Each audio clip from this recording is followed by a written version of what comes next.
appearance at the ICC since he was elected into office. Now, you know I love to bring you the very best. So in studio, I have two absolutely brilliant legal minds, Willis Otieno and Charles Kanjama, to give us the ins and outs of what transpired at the conference and what we can generally anticipate as Kenyans as the days go by. Welcome to studio. It's an absolute pleasure to have you here with us. And even as we are about to get into it, I hope you guys are ready for one hearty and hopefully heated discussion on the matter. Now, first things first, I want you to give me your general opinion and notion on what transpired at the ICC this week, briefly, of course. So we'll start with you, Mr. Kanjama, then go to Willis. Okay, thank you for inviting me to the show. I think this week the eyes of all Kenyans were at the ICC, a status conference at The Hague. It was a status conference, it was not a trial. The accused was required to be present. We wondered why, we wondered what special thing required him to be present. The judges had said that the trial had reached an important crossroads, an important moment, and really the key issue was whether the trial should continue or not. The ICC prosecution has said they do not have sufficient evidence to begin the case. The defense is saying if there's no sufficient evidence throughout the case, they are saying that the reason why they don't have sufficient evidence is because of non-cooperation by the Kenya government. So I think the status conference helped us to understand what is going on, what are the different positions of the parties, and why exactly Uhuru Kenyatta believes he's soon on his way out of the ICC. Wakili Otieno, tell us how you felt about what transpired primarily yesterday. To me, history was made to the sense that for the very first time, we had a sitting head of state appearing before international criminal tribunal. No, he's the president. What took place, and that's another legal debate altogether. He was the sitting president, a serving president, for the first time appeared before an international criminal tribunal as an accused person to answer, to attend to matters pertaining to his active criminal trial. Those who have ever been tried before were persons who had ceased holding the offices of president as the times when the trials commenced. And to me, that was a full, the Rome Statute came to fruition. It actually demonstrated that indeed, it's a statute that does not recognize official capacity. You can't be the president or you can't be a journalist, and if the court needs you, you'll have to attend. But then also, on the point that my learned colleague Kanjama raises that they didn't understand why the accused person had to attend to court. And an attendance by an accused person to court is an exception, not the rule. The norm is that you must be present at your trial at any given time when your matter comes up. Even if it's not trial, at any preliminary stages of that trial, an accused person has to be present in court. But an exception is given, and more so to accommodate the Kenyan situation, which actually led to that exception, where official capacity may at times militate against your constant presence in court if you also have to meet your other obligations, which have been bestowed upon you by the state. But now that you have jumped the gun and clearly stolen my conversation, you talked about the importance of Uhuru attending the trial, which is one of the things I really questioned while I was watching the status conference. One of the things that became apparent, even from the judges, was that ideally there was no necessity for him to be there. One of the things that they said primarily was you could have your lawyer speak representing you. That if you don't want to give a statement, it is all right. We don't even need you to talk. Your lawyer can answer your questions. So what was the necessity, Mr. Kanjama, of Uhuru invoking our constitution and having to hand over power for a matter of hours, only for him to go to The Hague and sit and say absolutely nothing? Did they really need to make it that much of a necessity for him to be there in the very first place? The fact is that not even the judges were in agreement about whether Uhuru Kenyatta required to be personally present. There was a dissenting opinion from the presiding judge who thought that Uhuru's physical presence was not necessary. And indeed, from what transpired, it became clear that if they required Uhuru's presence, he could as well have been present through video link, which was one of the applications that had been made. So that it was mainly the theatrics, the drama of the occasion, and for ICC to pat themselves in the back and say for the first time a sitting head of state is here. But in terms of actually driving forward the need for justice and ensuring justice for the victims and so on, I don't think it contributed any whit to ensuring that justice. If anything, what happened at the ICC with the politics surrounding it, both in Kenya and in Africa and the international community, shows that the ICC's decisions, while Uhuru is on trial, are also putting ICC itself on trial. And that already today, the president of Uganda, Yoweri Museveni, has hit out against the ICC. And you can see a groundswell of opposition by African heads of state, which may have a problem for the future, you could call it longevity, of the ICC as a credible judicial institution for trying international crimes, especially from Africa. Now let me just speak from what my colleague has said. First, Museveni should stop playing to the gallery because it's so clear Uganda is a state party to the ICC. Yeah. In fact, in the Uganda situation, the situation of the Ugandan state, it is President Museveni himself who referred that matter to the ICC. If what he's saying in the political scene can be replicated in official function, let him withdraw. Number one, let him withdraw the complaint against Konya and Co. Let him also withdraw Uganda as a country from being a party to the Rome Statute. Nothing or nobody is compelling any country in the world to be a member of the Rome Statute. There are countries which are not members, and nobody has forced them to be members. So once you accede to a treaty, there are obligations arising from therein. And states must be disciplined. You can't commit yourself internationally to live by a certain set of rules. Then when you want to play local politics, you decide those rules don't apply to you, so you come down and play politics. The second thing, when we say that the presence of the accused person was not necessary, the rule is an accused person has to be present. That's the rule. That is the general rule. But there's an exception. But let's not try to make it like it is the exception is the rule, that an accused person should be absent from his trial and only attend when it's so convenient for him. Learned colleague will tell you many a times, if not many, but all a time that is gone to a criminal court, and the accused person is not present, even if his own advocates are present, the courts will not hesitate to issue a warrant of arrest, even in our own local trials. So also with the international court, the court requires the presence of an accused person.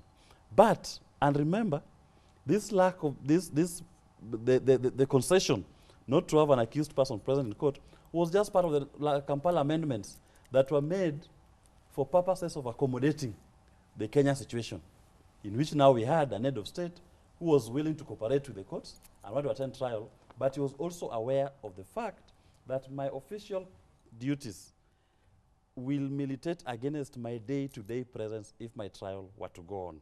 So let us not say that it was always, ideally the accused has to be there. He has to be tried in his presence. Irrespective of his... Irrespective, that was the rule. Then the exception was made when the Kenya situation now confronted the courts, when Kenyans actually made history by electing an indicted war criminal, an accused person, not an indicted, a person accused of crimes against humanity. When Kenyans made history by electing such a person to be their president, now the court and the international community had to be confronted with that issue and try to find a way to accommodate what the Kenyan people had confronted them with by so electing. Yes. I think the real challenge with the ICC and the entire international criminal justice system is the idea that not even sitting heads of state are exempt from the process of the ICC. So the ICC has to walk a very careful line, very balanced between avoiding politics in its operations and trying to immunize its judicial processes from politics. One of the ways in which it is so easy to introduce politics into the judicial processes is to use indictment or even suspicion or being named by the ICC as a factor that stops you from being politically able to run for office. So the ICC made it very clear that the fact that Uhuru was a suspect did not mean, according to them, that he lacked the qualification. according to the Kenyan constitution, it was for Kenyan institutions to determine whether these people were qualified to run for office. And indeed, our Kenyan institutions allowed them to run for office.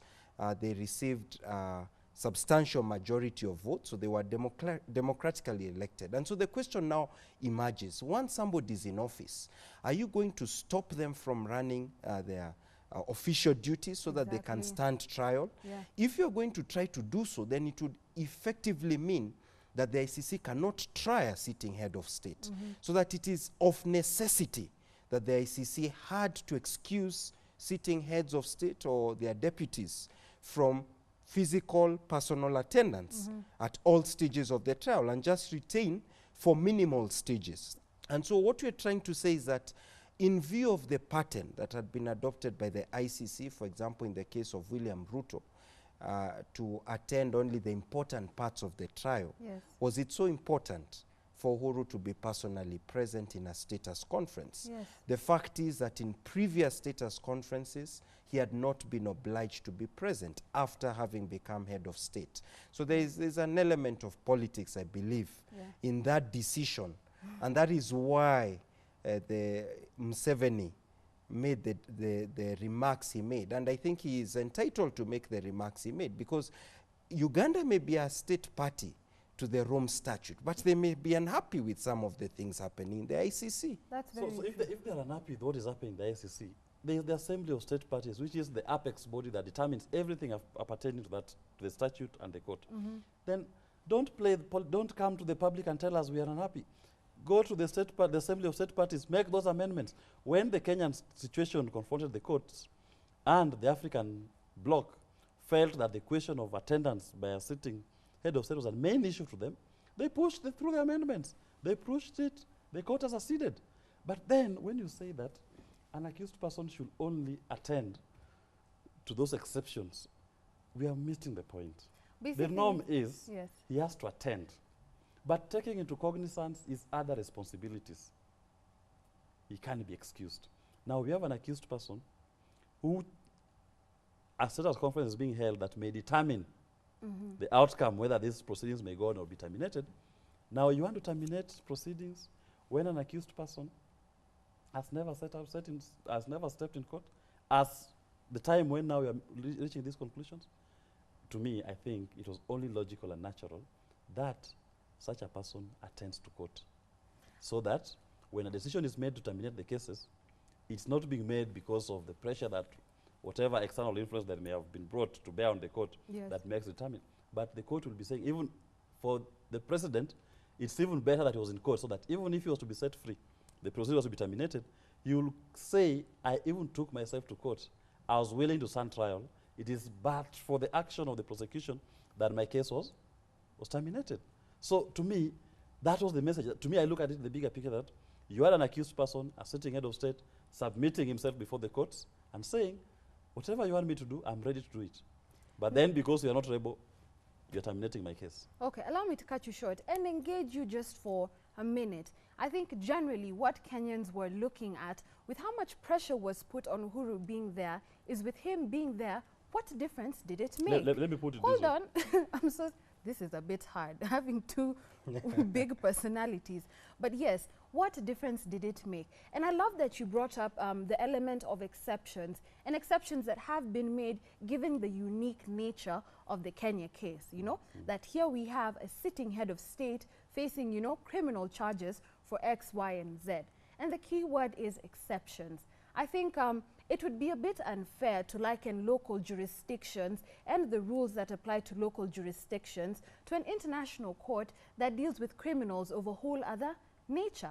You know, that here they know that the accused is a sitting head of state, and him being accused, Kenyans made the decision to put him in office. That we had that in mind when he was elected as president. So isn't it a bit of a, let's call it a paradox, that they are aware of the fact that he has a duty to Kenyans, but yet they feel that the case that he has to answer to is paramount to the duty that he has to fulfill. Ms. Uhuru Kenyatta could that is why President Uhuru has never attended court as president until yesterday. But he was not He had, president. the status conferences had been held in his case, but he has never attended court. Now, to me, yesterday's status conference was a status conference that could determine. It is a status conference that by its nature can determine whether these proceedings will go on or not. And you even have a prosecutor saying, I'm asking for an indefinite adjournment. And you have a defense saying, if you people are not ready, then terminate. We can't put us in abeyance forever. Yes. We don't know when you'll strike it. So to me, the beauty of it is even better that the president attends to that court, because we are at that juncture that can actually determine whether these proceedings will go on or will terminate. So it is better for the accused person to be present in court, so that nobody will be heard saying later on that the reason why his proceedings were terminated is because there was external pressure that was put to bear on the court to terminate that case.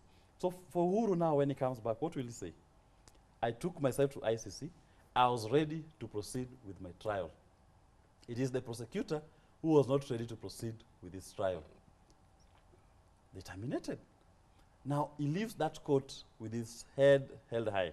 Yeah. But if you wanted, why would you shy away from a trial? Why would you not want to go to attend court if you believe in your innocence? If anything, the person accusing you is making all the noise that I can't proceed, indefinite adjournment.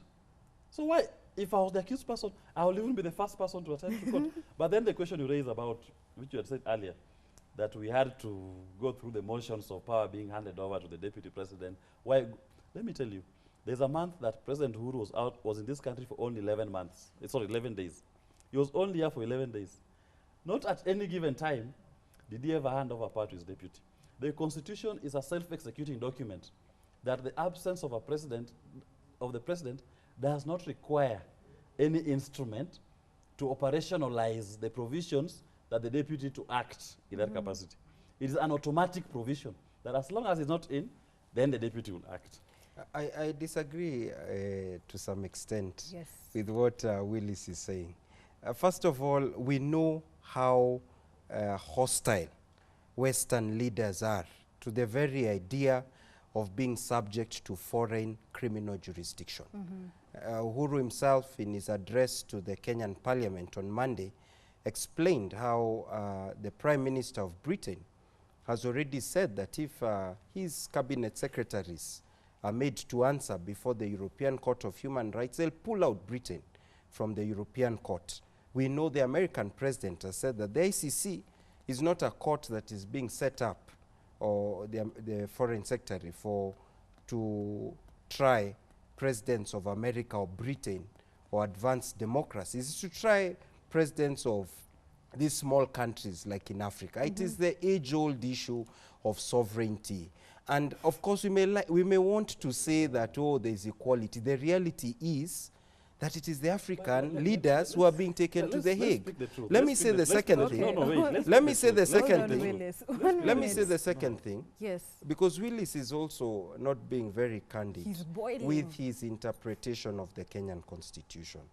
Article 147, paragraph 3, which allows the deputy president to act as president in the absence of the president. He says it is self-executing.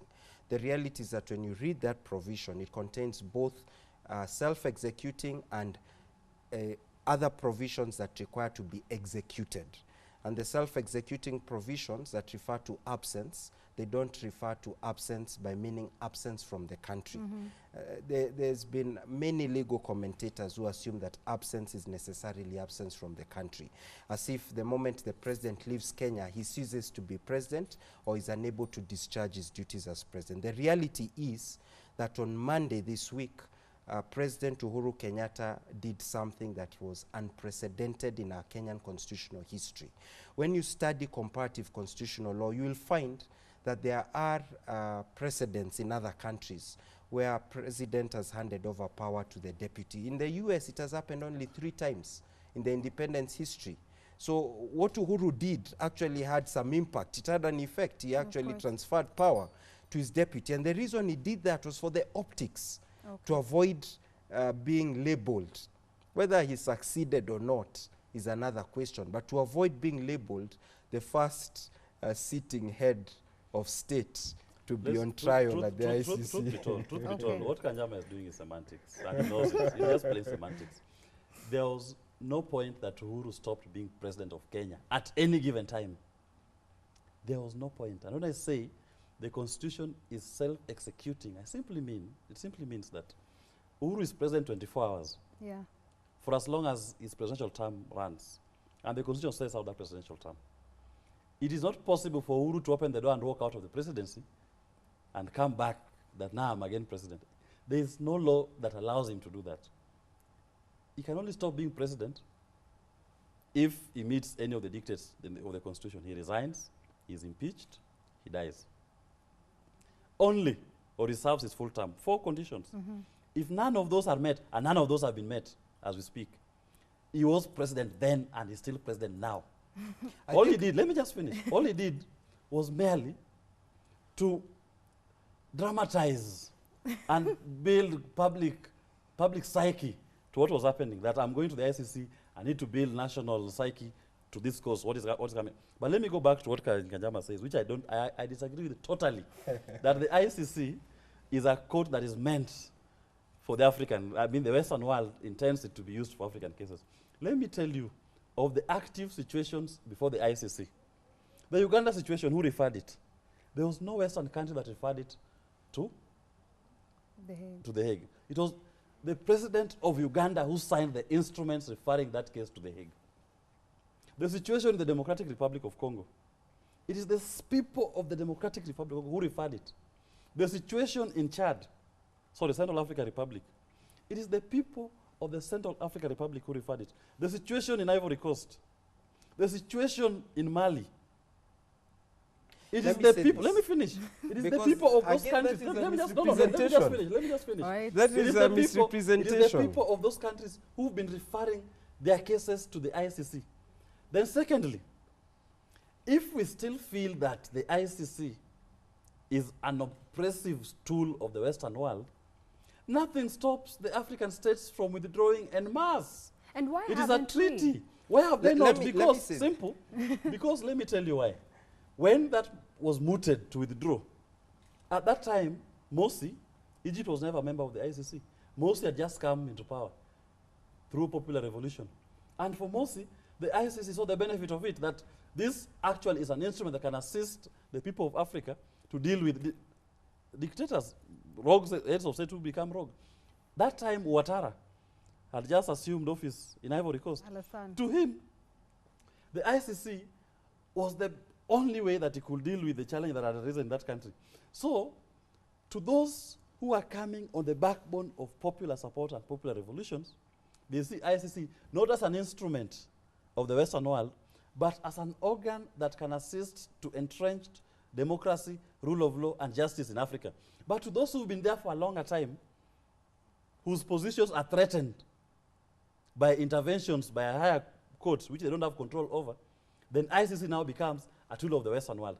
And I challenge the African Union and these countries today, if they indeed believe that the ICC is a tool of the Western world, let the AU walk out en masse, and we see which countries will walk out of the ICC. Let me say this, because it is important to it's important to get the facts right. There are 8 situations that are currently before the ICC. All 8 are from Africa. There are more than 100, I think, and 50 cases that have been referred for investigation by the ICC. Numerous of them are not from Africa. Only 8 are from Africa. Of these 8, this is important, of these 8, 4 of them were not referred by those African countries.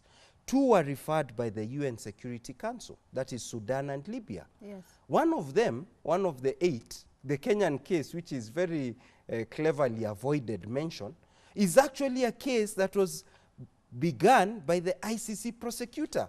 It was not, let me finish. It was not a reference, it was not a reference by the Kenyan government. The time when the prosecutor said it, the prosecutor had asked the Kenyan state to set up local mechanisms and the Kenyan state told him, remember the Ocampo So envelope? you cannot by say- the time you the cannot envelope was say- being opened, Okay. the Kenyan state had been given the opportunity to deal with these issues. In fact, the consensus was, we will not deal, but we will also not stop you from Okay. exercising your in other procurement. words, Kanjama. in other words, what Procurement. I want to say is this: Yes.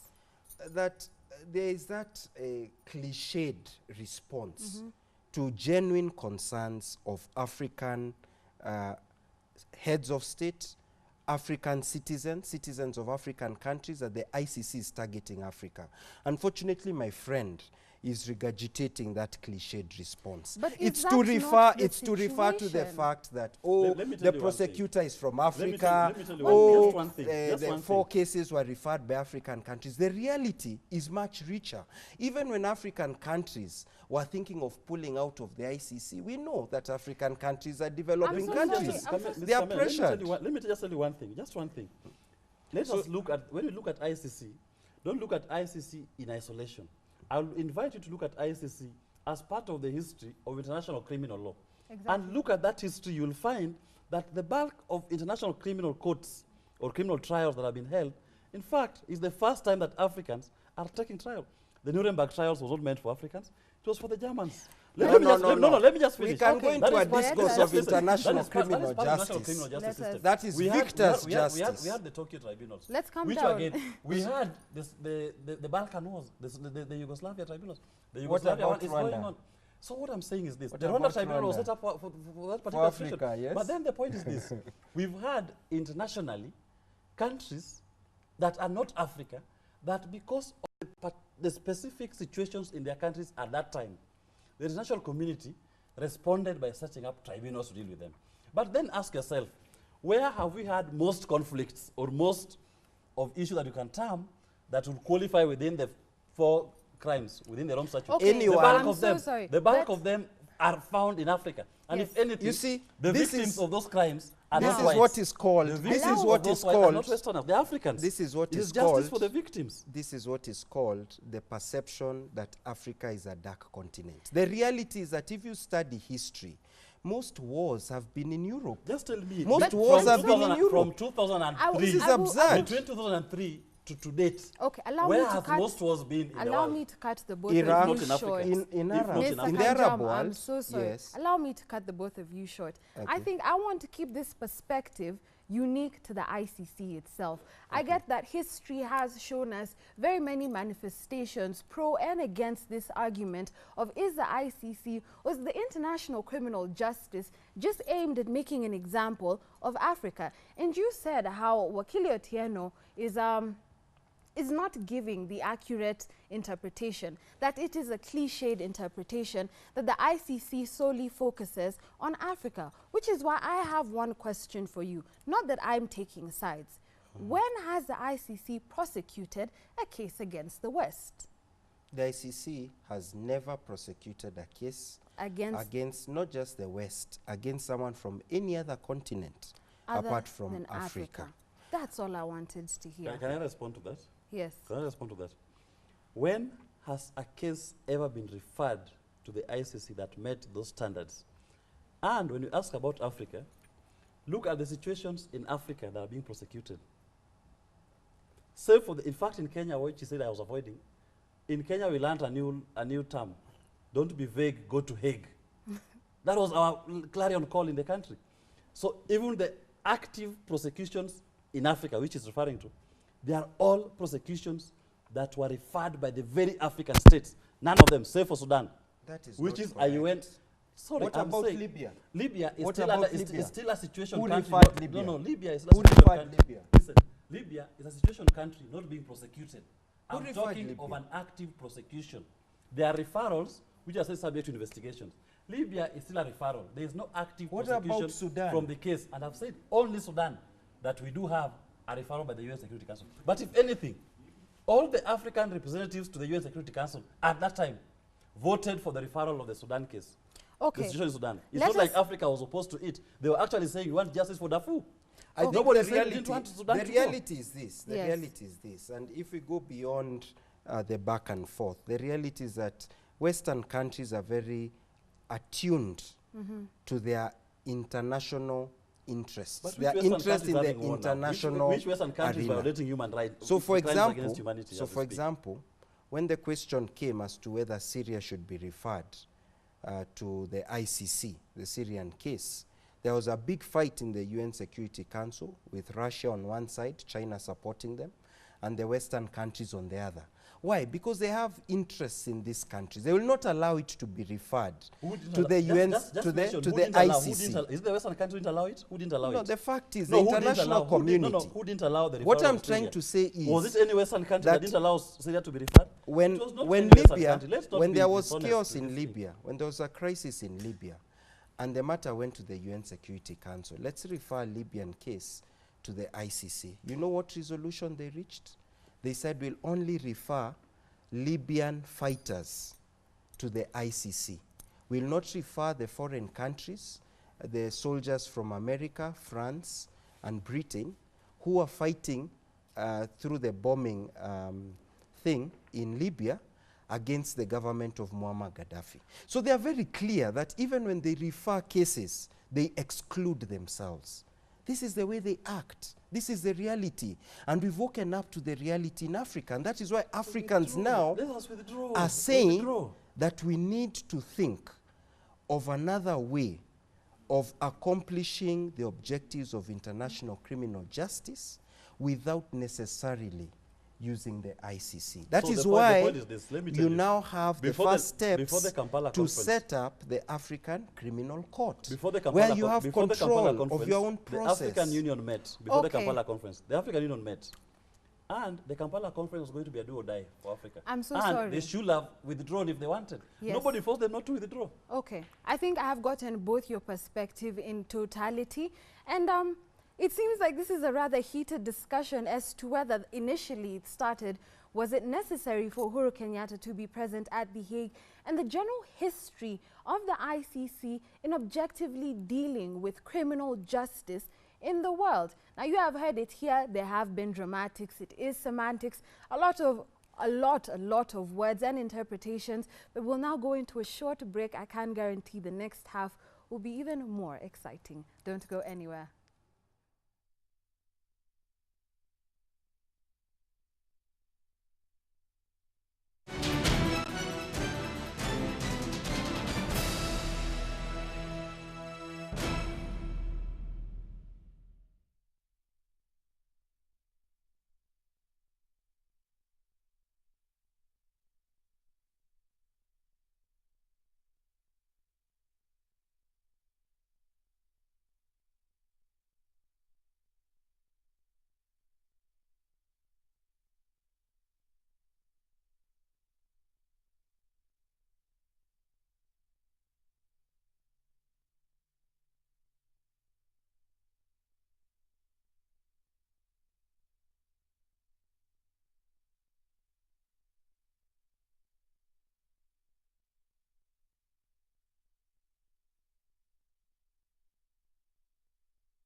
Welcome back to Just the Facts on Ebru Africa TV. We've been having a rather heated discussion with two very remarkable legal minds in Kenya, Willis Otieno and Charles Kanjama, over the case, the ICC Status Conference, in the case facing Uhuru Kenyatta at The Hague. Now, before we went to the break, we were discussing the necessity of Uhuru being at The Hague and also the historical, let's say, basically the ICC's history in prosecuting various cases on the African continent and the world over, and how objective they have been. So as we get into this second half, which I'm hoping will be just as exciting as the first, I want to ask, we saw the argument between the OTP and the defense and the judges themselves. And one of the biggest contentions with the status conference was, one, we need to adjourn sine die. We need that indefinite adjournment because we are unable to fix a date, because one of the reasons why we have reached this point is because the government of Kenya is not complying.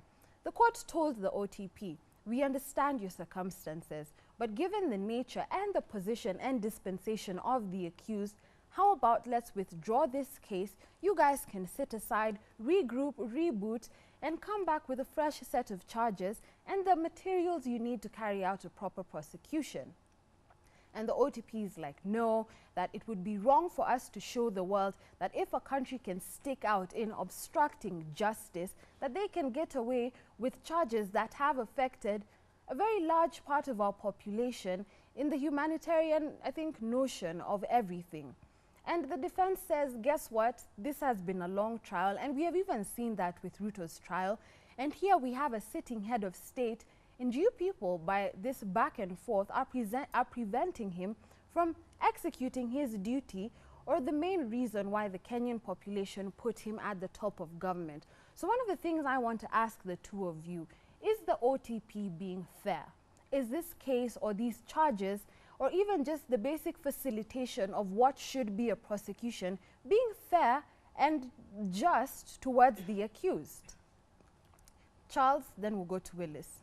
Okay, for me, I think one of the safeguards that has been put into the Rome Statute to ensure that you don't have abuse of prosecutorial discretion when the prosecutor decides on his own initiative, as happened in the Kenyan case, I insist, to institute charges, is the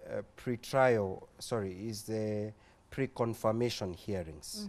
And this happened in the Kenyan case to ensure that only people for whom there is sufficient evidence are inconvenienced with a trial, because the ICC prosecutor has so much powers that it is possible to abuse them. And this took place in the Kenyan cases. And the ICC prosecutor persuaded the judges, the pretrial chamber, that indeed they had sufficient evidence to go to trial. So the shock for most Kenyan observers is that after the cases were confirmed for hearing, this evidence that they claimed to have has just vanished into thin air, to such an extent that they are now blaming the Kenyan government for not having evidence to go to trial. I teach criminal law in university. I practice, and I also practice the criminal law realm. And one of the things that I can say is quite shocking to me as a lawyer, as an academic, and as a practitioner, is the idea that a prosecution who don't have evidence would be allowed to keep having charges hanging over the head of the accused. And I think that this current situation is one that portrays the international criminal justice system in a very unfriendly light. Willis, do you agree with him? Two things. One, the prosecutor has found himself in unfamiliar territory. And this is going to be a lesson to the prosecutor on how to conduct investigations, how to preserve your evidence and your witnesses when the person that you are intending to prosecute is a sitting head of state or is a strong contender to be a sitting head of state. Because at the time when the pretrial chamber confirmed the charges against the named persons at that time, two other persons, named persons, were found there was no sufficient evidence that could support their cases at that time when the first pretrial chamber sat. And it tells you that prima facie, there was sufficient material that even convinced the court that the named persons, there was sufficient material that could support their prosecution before the ICC. Allow me to cut you short for 1 second. Yes. In you saying that they had acknowledged that there was enough evidence to facilitate their trial, yesterday... No, it was, the pretrial chamber was simply confirming if there's what you can term as prima facie. There's a nexus between the named persons and the alleged crimes. If you remember also, the dissenting judgment by Judge Carls, rest in peace, his dissent was not about the offenses or the named persons. His dissent was primarily that those crimes in Kenya had not met the threshold. There are crimes committed in Kenya, but I'm dissenting because I don't think they are sufficient enough to meet the threshold of international crimes. So at that time, when the charges were being confirmed, the court was not looking at if there is proof beyond any reasonable doubt. The court was looking if, based on what the prosecutor is bringing before us, he has named these 6 persons. These are the offenses that are disclosed.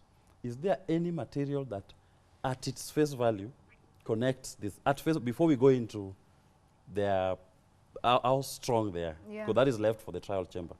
And the trial chamber said, yes, it meets those standards. And it was to attend, let me just finish, what Kanjama says, to avoid a prosecutor turning rogue and using that proprio motu mandate of his to bring charges that are meant to serve other interests. But then, beyond the second thing that I was, just before I finish, the second thing is, what happened from the time of confirmation to now starting trial? The prosecutor is saying, I've lost my witnesses. I've asked for documentation from the Kenyan state. They are not giving it to me. And unfortunately for the prosecutor and the accused person, the prosecutor is saying it is the accused person who is the head of state, who is not facilitating. Indirectly, that's what they're communicating. But is it his job to facilitate? That's the point is that I'm coming to that. Yeah. So that's why I'm saying the prosecutor lesson number 1 is you must learn how to conduct a trial for a sitting head of state. Because the information may be the government.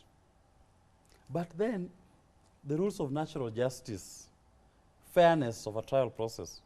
In fact, Article 55 of the Rome Statute provides that an accused person cannot give self-incriminating evidence, which is something that is recognized the world over.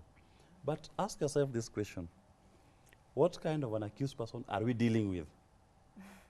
We are dealing with a sitting head of state who, legally speaking, has control of the instruments of that government. That's why I'm saying the prosecutor ought to have learned.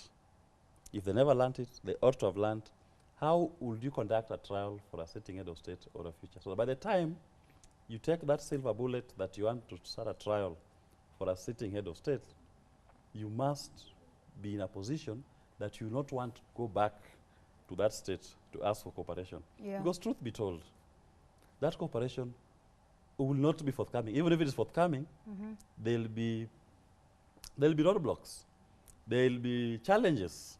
It will be reluctant cooperation. Yes. And I agree with Willis there that really, at the end of the day, the ICC prosecutor should have collected this evidence before beginning the trial. Exactly. I think by the time of the pretrial confirmation hearings, really should have had all his evidence together.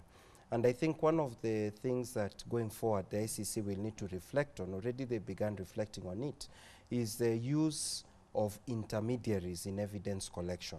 Already in the cases from Congo, the judges made very critical remarks about the ICC prosecutors' use of intermediaries in the Lubanga case, for example.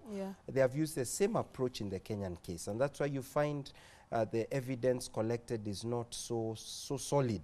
It starts dissolving before your eyes as you are trial. In fact, the saga in the Ruto case is even more dramatic, where witnesses have reversed their testimony, they've been compelled to testify, they're testifying by video link, and they're claiming to have been bribed by the prosecution. This is a big scandal.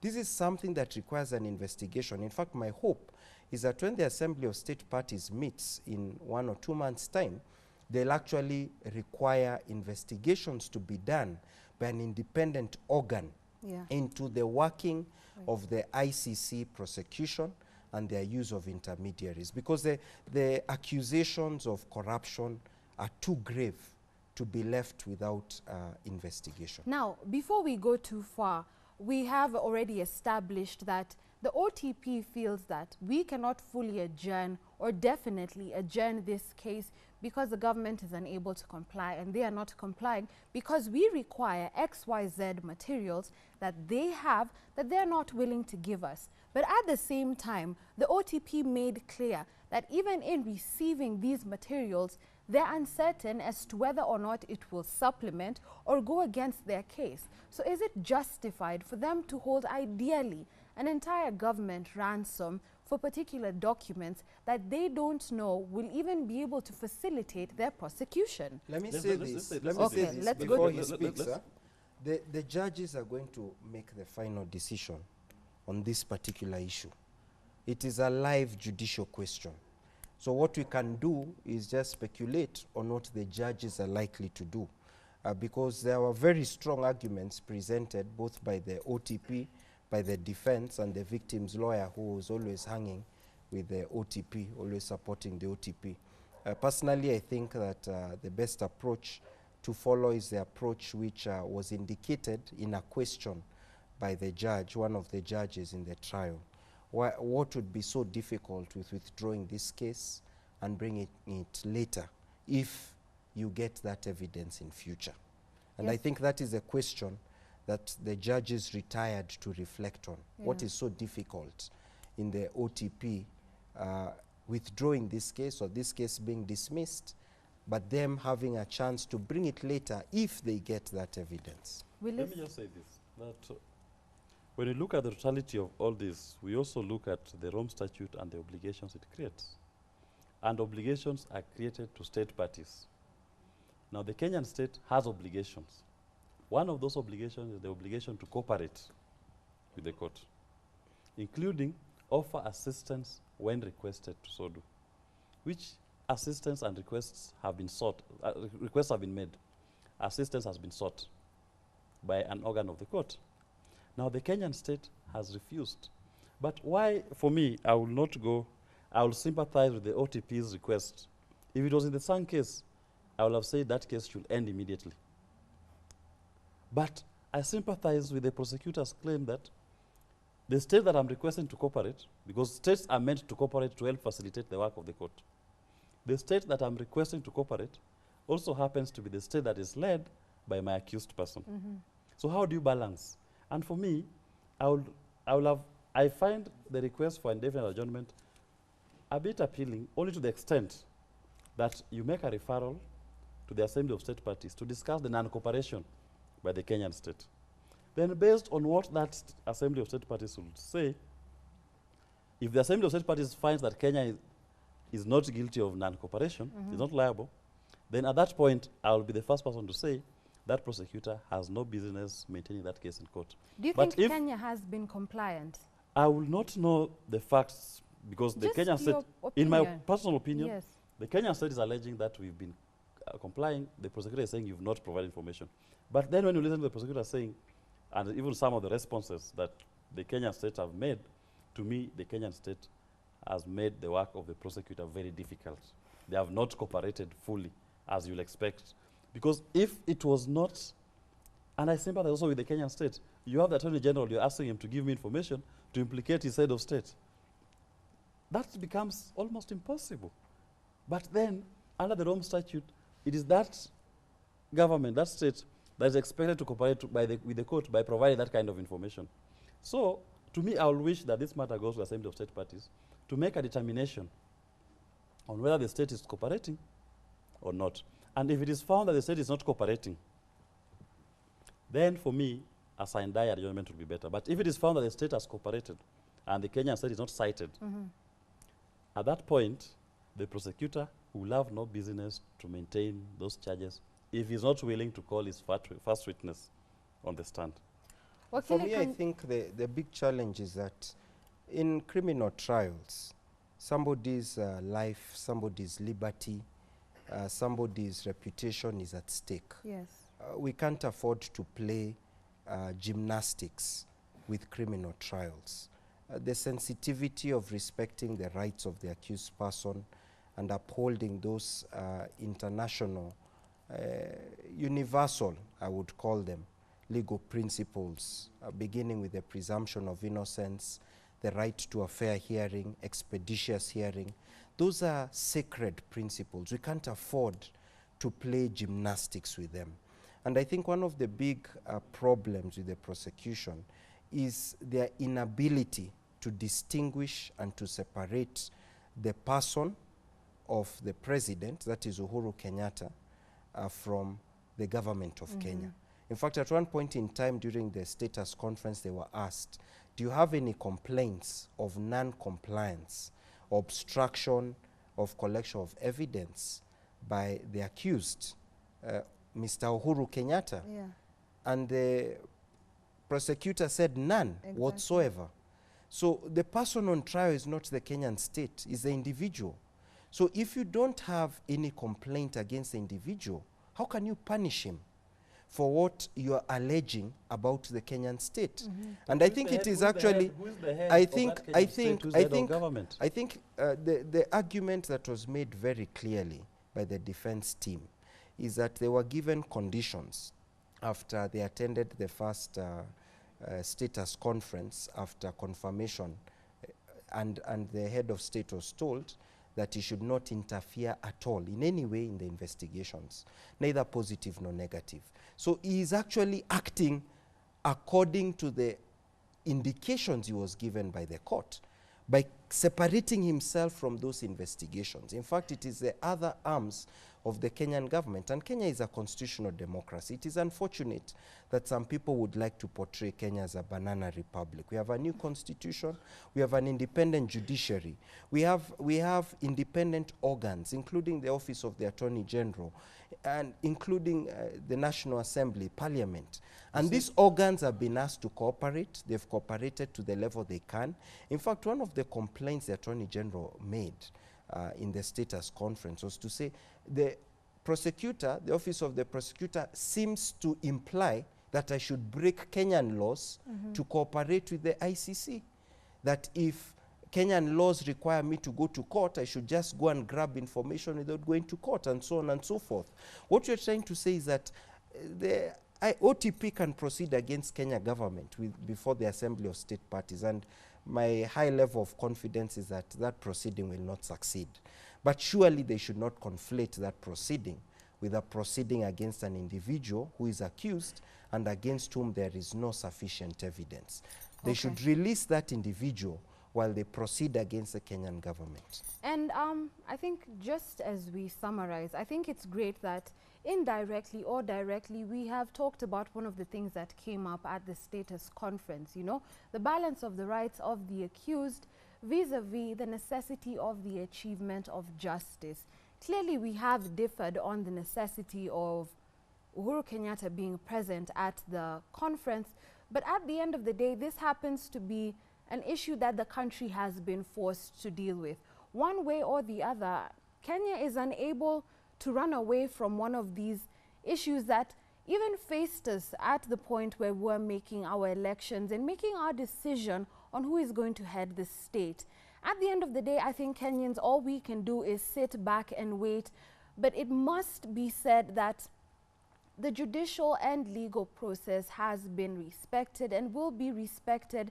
And in Uhuru Kenyatta presenting himself to the ICC, we can only hope that this, I think, sign of goodwill and compliance with the case that he is facing in his individual capacity should work in his favor in the case facing him at The Hague. I'm Kamene Goro. It was an absolute pleasure to have you here with us tonight in our rather heated discussion. I told you, as always, I like to bring you the very best, just the facts where the brilliant minds meet. Up until next time, do have yourself one lovely, blessed night.